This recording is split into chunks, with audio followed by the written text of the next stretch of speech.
प्रेक्षक हो नमस्कार. द स्टेट या यूट्यूब चॅनलला तुमचे मनपूर्वक स्वागत. आजच्या व्हिडिओमध्ये आपण बच्चू कडू यांचा शिवसेना पक्षप्रवेश, भारतीय जनता पक्षाची डोकेदुखी वाढणार या विषयावरती विश्लेषण करणार आहोत. व्हिडिओला लाईक, शेअर आणि चॅनलला सबस्क्राईब करण्यास विसरू नका. प्रहार संघटनेचे प्रमुख बच्चू कडू यांनी आपल्या कार्यकर्त्यांसह शिवसेना पक्षात प्रवेश केला. प्रवेश करताच बच्चू कडू यांना शिवसेनेकडून विधान परिषदेची उमेदवारी देण्यात आली. बच्चू कडू हे विधान परिषदेचे आमदार होणार आहेत. बच्चू कडू यांनी आपली राजकीय कारकीर्द शिवसेना या पक्षापासून सुरू केलेली, परंतु विधानसभेची उमेदवारी डावलल्यामुळे बच्चू कडू यांना विधानसभेची अपक्ष निवडणूक लढवावी लागली. सलग 4 वेळा ते विधानसभा निवडणूक जिंकून आलेले आहेत. 2024च्या विधानसभा निवडणुकीमध्ये भारतीय जनता पक्षाच्या उमेदवाराने बच्चू कडू यांचा पराभव केला. बच्चू कडू यांचं राजकारण हे नेहमीच भारतीय जनता पक्षाच्या विरोधातलं राहिलेलं आहे. बच्चू कडू हे दिव्यांग, शेतकरी, शेतमजूर, महिला आणि समाजामधील जो वंचित घटक आहे त्यांचे नेते म्हणून ओळखले जातात. बच्चू कडू यांनी शिवसेना पक्षात प्रवेश केल्यामुळं आगामी काळात एकनाथ शिंदे यांच्या नेतृत्वाखाली असणाऱ्या शिवसेनेला विदर्भामध्ये आणि विशेष करून पश्चिम विदर्भामध्ये त्याचा चांगला फायदा होणार आहे. अमरावती, अकोला, यवतमाळ या पट्ट्यामध्ये बच्चू कडू यांना मानणारा मतदार वर्ग हा मोठ्या प्रमाणात आहे. खास करून ग्रामीण भागामध्ये बच्चू कडू यांच्या नेतृत्वाखाली प्रहार संघटनेचं कामकाज चालतं आणि या प्रहार संघटनेचं जाळं सर्व महाराष्ट्रभर पसरलेलं आहे. या संघटनेच्या माध्यमातून मोठ्या वर्गाला म्हणजेच मोठ्या मतदार वर्गाला जोडण्याचं काम खरं तर बच्चू कडू यांनी केलेलं आहे आणि त्याचा थेट फायदा म्हणजेच प्रहार संघटनेचे जे समर्थक आहेत त्यांचा फायदा हा खरं तर शिवसेना पक्षाला आगामी काळात होणार आहे. त्यामुळं बच्चू कडू यांच्या येण्यामुळं आगामी काळात शिवसेनेची ताकद ही पश्चिम विदर्भाबरोबरच पूर्ण महाराष्ट्रावर खरं तर वाढणार आहे. महाराष्ट्रामध्ये आगामी काळात जिल्हा परिषदेच्या निवडणुका होणार आहेत आणि प्रामुख्यानं विदर्भामध्ये भारतीय जनता पक्ष विरुद्ध काँग्रेस अशी पारंपरिक लढत पाहायला मिळते. अर्थातच एकनाथ शिंदे यांचा पक्ष हा महायुती सरकारमध्ये आहे. 2 राज्यामध्ये भारतीय जनता पक्षानंतर 2 नंबरचा पक्ष म्हणून एकनाथ शिंदे यांचा पक्ष आहे. या पक्षाचे 57 आमदार आहेत. त्यामुळं आगामी काळात एकनाथ शिंदे यांच्या शिवसेनेसमोर आणि एकनाथ शिंदे यांच्या समोर देवेंद्र फडणवीसांचं आणि शिवसेनेसमोर भारतीय जनता पक्षाचं तगडं आव्हान असणार आहे.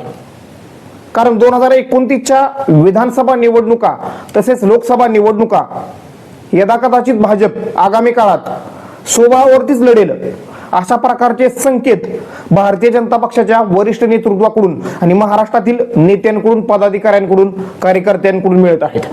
आणि त्या पद्धतीनं देवेंद्र फडणवीस हे सुद्धा रणनीती आखताना दिसत आहेत. त्यामुळं भारतीय जनता पक्षाचं आव्हान जर पेलायचं असेल, भारतीय जनता पक्षाशी जर संघर्ष करायचा असेल तर भारतीय जनता पक्षाबरोबर उघडपणे 2 हात करतील, भारतीय जनता पक्षाबरोबर संघर्ष करतील आणि ईडी, सीबीआय अशा यंत्रणांना न घाबरता भारतीय जनता पक्षाबरोबर संघर्ष करतील आणि अडचणीच्या काळात आपल्याबरोबर राहतील अशा निष्ठावान नेत्यांना आपल्या पक्षामध्ये घेऊन त्यांना राजकीय दृष्ट्या पक्ष संघटनेमध्ये महत्वाची जबाबदारी देण्याचं काम एकनाथ शिंदे यांनी सुरू केलेलं आहे. आणि त्याचाच भाग म्हणून बच्चू कडू यांना एकनाथ शिंदे यांनी आपल्या पक्षात घेतलं आणि विधान परिषदेची उमेदवारी दिली. त्याचबरोबर ज्योती वाघमारे यांना राज्यसभेची खासदारकी दिली. त्यामुळं एकनाथ शिंदे हे खरं तर चाणक्य राजकारणी आहेत. त्यांनी 2.5 वर्ष मुख्यमंत्री पदाचा कार्यकाळ भूषवलेला आहे आणि एकंदरीत भारतीय जनता पक्षाचं राजकारण हे एकनाथ शिंदे यांनी जवळून पाहिलेलं आहे. 2014 पासून एकनाथ शिंदे हे भारतीय जनता पक्षाबरोबर सत्तेमध्ये सहभागी आहेत आणि विशेष करून देवेंद्र फडणवीस यांचं राजकारण कशा पद्धतीने चालतं किंवा भारतीय जनता पक्षाचं राजकारण कशा पद्धतीने चालतं आणि भारतीय जनता पक्ष आपल्या मित्र पक्षांना कसा उपयोग करून घेतो आणि उपयोग झाल्यानंतर कसा बाजूला सारतो हे एकनाथ शिंदे यांना चांगलंच माहीत आहे. कारण गेल्या 1.5-2 वर्षामध्ये एकनाथ शिंदे यांच्या शिवसेनेला किंवा एकनाथ शिंदे यांच्या शिवसेनेचे जे मंत्री आहेत त्यांच्या कामकाजामध्ये काही प्रमाणात का होईना अडथळा आणण्याचं काम भारतीय जनता पक्षाकडून वेळोवेळी होताना दिसत आहे. किंवा जिल्हा परिषद, पंचायत समिती, नगरपालिका, महानगरपालिकेच्या निवडणुकीत आपल्याला भारतीय जनता पक्षाविरुद्ध एकनाथ शिंदे यांची शिवसेना हा संघर्ष पाहायला मिळाला.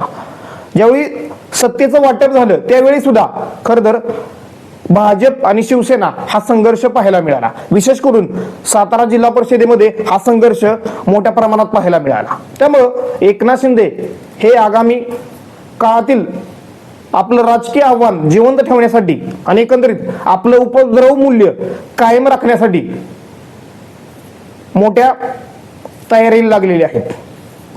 म्हणजेच एकनाथ शिंदे यांनी भारतीय जनता पक्षाची राजकीय चाल ओळखलेली आहे आणि कोणत्याही परिस्थितीत भारतीय जनता पक्षाचा सामना करायचा असेल तर आपल्याला संघटन मजबूत करावं लागेल आणि भारतीय जनता पक्षाशी उघडपणे संघर्ष करेल अशा नेत्यांची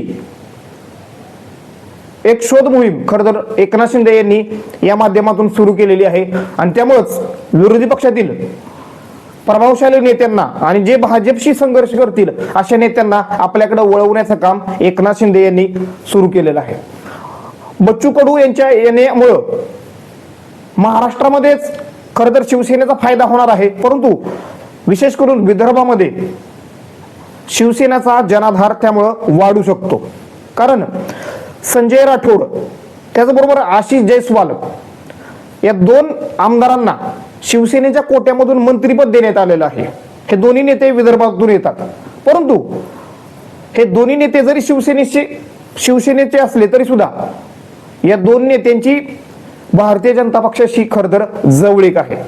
म्हणजेच भारतीय जनता पक्षाशी वेळोवेळी संघर्षाची भूमिका न घेता सहकार्याची भूमिका या 2 नेत्यांनी घेतलेली आहे. त्यामुळं आगामी काळात जर विदर्भामध्ये शिवसेनेला आपलं आव्हान उभं करायचं असेल, आपली पक्ष संघटना वाढवायची असेल तर बच्चू कडू यांना राजकीय ताकद देणं हे एकनाथ शिंदे यांच्या दृष्टीनं अत्यंत गरजेचं आहे. आगामी काळात बच्चू कडू यांना मंत्रिपद सुद्धा मिळू शकतं अशा पद्धतीची चर्चा सध्या राज्यामध्ये आहे. अर्थातच बच्चू कडू यांनी शेतकरी कर्जमाफीचा प्रश्न हाती घेतला आणि मोठं आंदोलन केलं. बच्चू कडू यांच्या आंदोलनाला राजू शेट्टी असतील, त्याचबरोबर शेतकऱ्यांचे वेगवेगळे नेते असतील, त्यांनी पाठिंबा दिला आणि एकंदरीत कर्जमाफी संदर्भात सरकारला काही प्रमाणात का होईना पण माघार घेऊन निर्णय घ्यावा लागला. अर्थातच त्या निर्णयाचं श्रेय खरं तर बच्चू कडूंकडे जातं. बच्चू कडू यांनी वेळोवेळी समाजातील वंचित घटकांसाठी खरं तर आवाज उठवलेला आहे आणि त्याच अजेंड्यावरती बच्चू कडू हे शिवसेनेमध्ये काम करणार आहेत असं त्यांनी खरं तर सर्वसामान्य जनतेला शब्द दिलेला आहे. म्हणजेच एक प्रकारे बच्चू कडू यांच्या येण्यामुळं शिवसेना ही मजबूत होणार आहे. अर्थातच बच्चू कडू यांचं राजकारण हे नेहमीच भारतीय जनता पक्षाच्या विरोधात राहिलेलं आहे.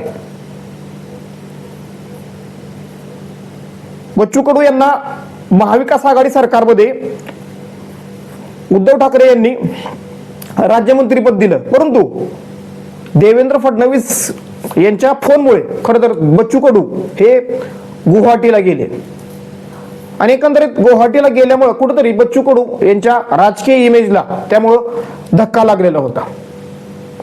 ती राजकीय इमेज बदलण्याचं काम बच्चू कडू यांनी नंतर केलं किंवा सर्वसामान्य जनतेसाठी पुन्हा एकदा त्यांनी संघर्ष उभा केला. अर्थातच बच्चू कडू यांनी अचानकपणे आपली भविष्यातील राजकीय गरज ओळखून आणि एकंदरीत आपल्याला राजकीय ताकद मिळावी, कारण भारतीय जनता पक्षाशी लढणं एवढं सोपं नाही. त्यासाठी राजकीय ताकद किंवा राजकीय पाठबळ असणं आणि तेही सत्तेचं पाठबळ असणं गरजेचं आहे. हे ओळखूनच बच्चू कडू यांनी खरं तर शिवसेना पक्षात मध्ये प्रवेश केलेला आहे. अर्थातच या प्रवेशामुळे काही प्रमाणात का होईना बच्चू कडू यांच्या इमेजला नक्कीच धक्का लागलेला आहे. परंतु आगामी काळात सरकारच्या विरोधात सर्वसामान्यांचे प्रश्न हाती घेऊन बच्चू कडू आपली राजकीय इमेज नक्कीच राजकीय इमेज मध्ये नक्कीच बदल करू शकतात. कारण बच्चू कडू हे जनाधार असणारे नेते आहेत. त्याचबरोबर दिव्यांग, शेतकरी, शेतमजूर, महिला आणि कष्टकऱ्यांचे नेते म्हणून त्यांना ओळखलं जातं. त्यांच्या प्रश्नासाठी त्यांनी सातत्याने आवाज उठवलेला आहे आणि तोच अजेंडा हा पक्षप्रवेशावेळी बच्चू कडू यांनी बोलून दाखवलेला आहे. अर्थातच बच्चू कडू यांच्या या अजेंड्यामुळं शिवसेनेची एक ओळख सुद्धा खरं तर यामुळे खरं तर बदलणार आहे आणि शिवसेनेला समाजातील सर्वसामान्य घटकांचा पाठिंबा सुद्धा यामुळे खरं तर वाढू शकतो. त्यामुळे आगामी काळात भारतीय जनता पक्ष विरुद्ध एकनाथ शिंदे यांची शिवसेना म्हणजेच देवेंद्र फडणवीस विरुद्ध एकनाथ शिंदे ही लढाई खरं तर आपल्याला मोठ्या प्रमाणात महाराष्ट्रामध्ये पाहायला मिळू शकते. आणि एकंदरीत बच्चू कडू यांच्या येण्यामुळं खास करून विदर्भामध्ये आणि पश्चिम विदर्भामध्ये यामध्ये प्रामुख्यानं अमरावती, अकोला, यवतमाळ या पट्ट्यामध्ये शिवसेनेची ताकद नक्कीच वाढेल आणि आगामी जिल्हा परिषद निवडणुकीमध्ये त्याचा फायदा नक्कीच शिवसेनेला होईल एवढं मात्र नक्की. धन्यवाद. व्हिडिओला लाईक, शेअर आणि चॅनलला सबस्क्राईब करण्यास